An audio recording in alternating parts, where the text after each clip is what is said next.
Hey, everybody. Welcome to Hollywood Live, where we bring you all the best of the best to enlighten, inform, and entertain you. My guest today is a philanthropist. She is a financial wizard. She is a woman of God, and I am so pleased to call her my longtime friend, Dr. La-Doris McClaney. She's got a new book out. We're going to be talking about it. How are you? I am doing absolutely fantastic, and it's wonderful seeing you. Oh my gosh, I know, I have to let people know we do attend church services together. At least that's when we were doing that. And so this is my sister in the Lord as well. But La-Doris, your story, what an amazing journey from the cotton fields of Alabama to the Holmby Hills of California. And I just have to say, for those who don't know, Holmby Hills is the step up from Beverly Hills and Bel Air, just so you know. That's where La-Doris is sitting right now. What a journey. And you, of course, tribute and give real honor to your parents and to God for all of this. Tell us a little bit about that journey in your family. Born in the backfields of Alabama, I mean, in the real cotton fields. Left Alabama when I was a little over 1 year old, moving to Pittsburgh, Pennsylvania. And I lived in Pittsburgh, Pennsylvania up until I finished high school. And from there, I moved here to Los Angeles. And of course, your mother, whom we did a documentary about, I can't believe, when I was first starting in the business, Miss Eula McClaney, who kind of really set all this up for you, and you were able to carry it on. Miss Eula told me many years ago she had a plan for saving that really kind of got you all to what was that plan that she had? Well, she said that she had been poor all of her life, and she didn't want my sister and I to be poor all of our lives. So we traveled this journey with her. It was not all Miss Eula McClaney. She brought her girls through this journey every step of the way. Yeah, she really did. And of course, her first book was called Hello, God, I Listened.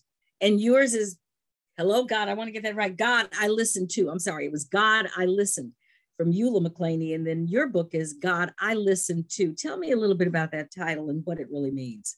Well, she dictated her life story prior to her transition, never saw the book to its fruition. And I felt that I had a divine responsibility to publish her book. And she said, I want my book to be called God, I Listened, because I could have never pivoted from the cotton fields to Holmby Hills without the Almighty God. So when I decided during the pandemic to write my memoir, there was no question in my mind, what would I call my book? First, it was a love story to my wonderful parents. But above all, I said, God, I Listened To. Yeah. Yeah, you really do. And boy, has it served you well. we all trying to grow up to be like Miss La-Doris, Dr. La-Doris. You know, it's interesting because we've got a lot of people. I mean, you're second generation wealth. We have Black Americans now who really are second and third generation wealth, but people don't understand. Even though you have it, it's not easy to keep it. And for all these kids that are making mad bucks out there, what would you say to them in terms of building wealth in today's world? How do you do that in today's world and keep what you have? Well, you look around as an example of people before you that had a lot of money. And then when they became in their middle age to senior age, didn't have a dime. First, you need to look at that as an example. And trust me, since I'm over 21, you truly need money when you get a little older. Yeah, you do. That's very, very true. And you've managed to do that. One of the, I love your book. The book is actually a very good read, I've got to tell you. And we need to talk about a movie when we get off of this call, because your story is really, it would make a good Hollywood story. But, looking at all of that, you have so many little pearls of wisdom in the book. You have a whole section on pearls of wisdom, but you also talk about things like the haters, because I think you know, jealousy, just, there's too much of that anyway in the world. But when you get to the status that you and your family have been at now for a long time, there's always going to be jealous people. There will always be people who want what you have, even though they can't even handle it. But how do you handle that as an individual? Because it's painful. It really is painful. It certainly is, but I have become so accustomed to it. When I was a young child and had my first little puppy in the backyard, I was always so careful because I lived in a beautiful home, normal neighborhood, but my father was an incredible painter that taught me how to paint. And people were jealous of the fact that my mom had the ability to decorate with nothing. So I have been accustomed to that. Going to high school, driving back and forth, I have seen that, and even living behind these gates in Holmby Hills. But I've learned that I cannot put my thoughts, my being on what people think. As one of my wisdom, seven wisdoms is, all man's evil will never outweigh my God's good. So let them be jealous. I want them to see, if God brought me from the cotton fields to Holmby Hills, He can bring you too. Yeah. This is, it's all a part of being successful. Yeah, it really is. And winning is not easy. You know, being successful means you win. And for us, that has certainly not always been the case. But your book really does lay out how you can do that, you know, which is what I really enjoy about it. And we're going to be talking more about that. You know, one of the other questions I've got to ask you, because, okay, let's just be real. You and Oprah are the two richest Black women I know.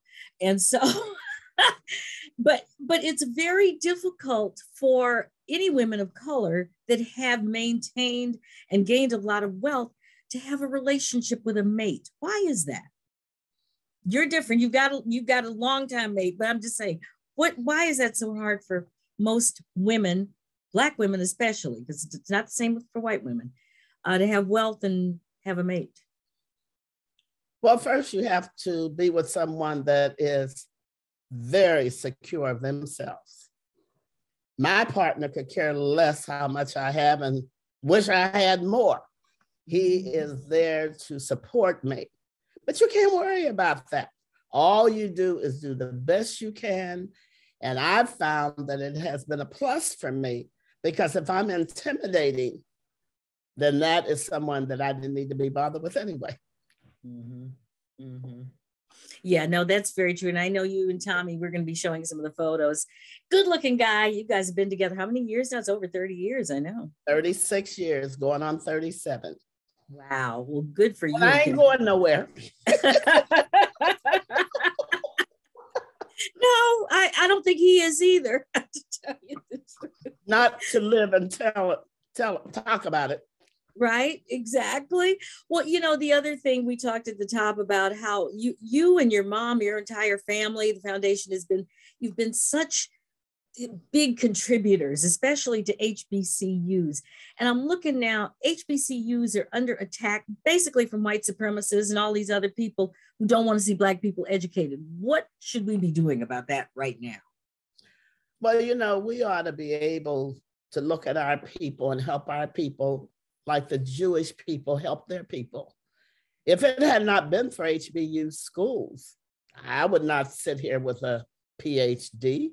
Most Afro-Americans that are educated went to an HBCU school.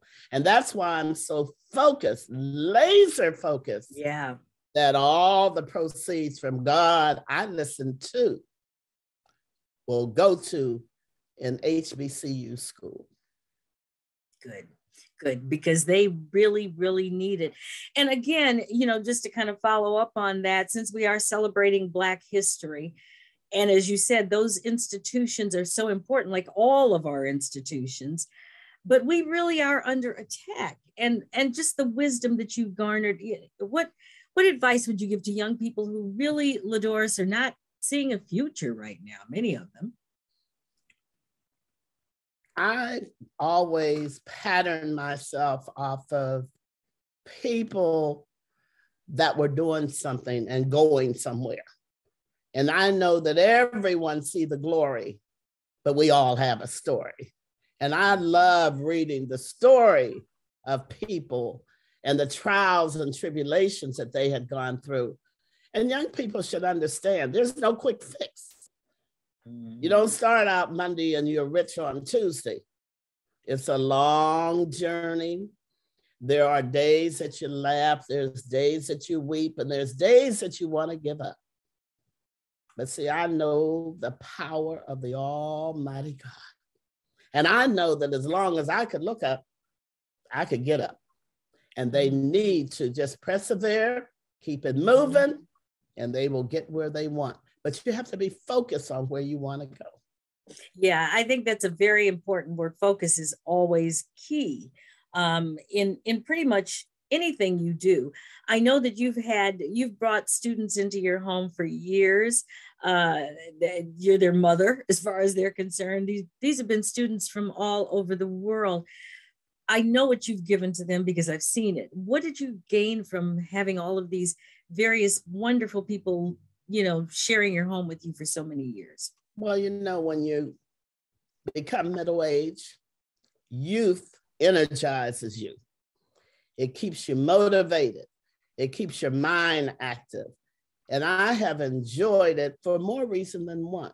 Being an Afro-American woman and these young people come over, they look at, we're hanging in trees somewhere, running around without any clothes.